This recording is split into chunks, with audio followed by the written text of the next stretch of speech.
Alaska merupakan salah satu negara bagian Amerika Serikat yang letak geografisnya ada di belahan utara bumi, memiliki kondisi alam dan pemandangan yang unik dan mengagumkan.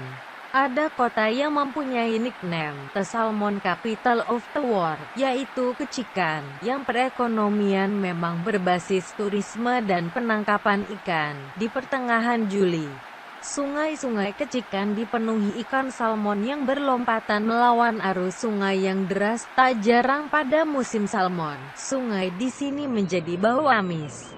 Di Ketchikan banyak sekali dijual salmon kalengan, filet ikan salmon, dan tentu saja, salmon segar. Ketchikan selain menyandang predikat kota penghasil ikan salmon terbesar di dunia, kota dengan koleksi patung totem suku Indian terbanyak di dunia, sepertinya juga menjadi kota dengan curah hujan tertinggi di seluruh daratan Amerika. Tidak henti-hentinya hujan mengguyur kota ini sepanjang hari, hanya 2 atau 3 jam mereda, lalu gerimis lagi sepanjang hari. Setiap hari, selain wisata kulinernya, objek wisata terkenal lainnya di Ketchikan adalah The Oak Creek Street, yang merupakan red light district atau daerah prostitusi paling ramai pada tahun 1920-an, sampai akhirnya ditutup secara resmi pada tahun 1954. Kisah hidup ikan salmon bermula dari air tawar, tepatnya di daerah hulu sungai. Disinilah telur-telur ikan salmon dibuahi hingga menetas dan melahirkan calon-calon ikan salmon baru. Bahkan perjuangan ikan salmon sudah dimulai saat mereka masih di dalam telur. Tidak semua salmon dapat lahir ke dunia ini. Hanya setengah dari total keseluruhan telur saja yang dapat menetas dan menghasilkan salmon-salmon baru. Sedangkan setengahnya lagi yang tidak beruntung harus kembali ke Sang Maha Pencipta. Ikan-ikan salmon yang berhasil menetas akan memulai perjuangan hidup dari sungai dengan memakan plankton. Ikan ini akan menetap sementara beberapa waktu di sungai hingga persediaan makanan yang ada habis. Setelah itu ikan-ikan salmon akan melakukan migrasi secara besar-besaran dan menempuh jarak yang jauh hingga mencapai lautan lepas. Setelah menempuh perjalanan panjang, akhirnya ikan-ikan salmon kecil sampai di laut, namun tentu tidak dari semua mereka beruntung sampai di lautan. Karena selama perjalanan beberapa ikan salmon harus mati dan menjadi mangsa ikan lainnya yang lebih besar. Di laut pun ikan-ikan kecil ini tidak sepenuhnya dapat hidup dengan tenang. Tubuhnya yang masih kecil menjadi sasaran empuk bagi para predator ganas dan mendiami lautan lepas. Ikan salmon yang masih hidup akan berkembang dan tumbuh hingga menjadi ikan salmon dewasa. Ikan salmon akan hidup di laut selama 5-7 tahun dan akan kembali ke kampung halaman mereka, yaitu sungai, guna melakukan perkembangbiakan. Saat tibanya waktu musim kawin dan berkembang biak, ikan salmon akan kembali ke sungai tempat mereka pertama kali melihat dunia. Disinilah keunikan ikan salmon. Ikan-ikan ini mampu menemukan jalan untuk pulang walaupun telah bertahun-tahun lamanya berkelana di lautan lepas.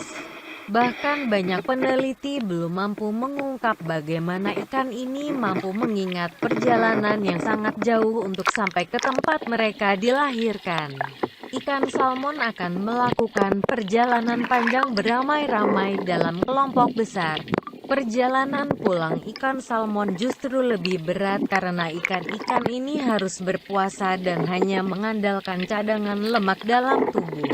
Selain itu, untuk menuju sungai banyak rintangan yang harus dilalui, seperti melawan derasnya arus sungai, melompati air terjun, menghadapi para predator seperti beruang dan manusia. Dengan beratnya rintangan untuk menuju sungai, maka tidak semua salmon dapat sampai di kampung halaman tempat mereka dilahirkan. Beberapa ikan salmon harus mati dan tertangkap oleh predator yang menjadikannya sebagai santapan lezat.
And for some reason,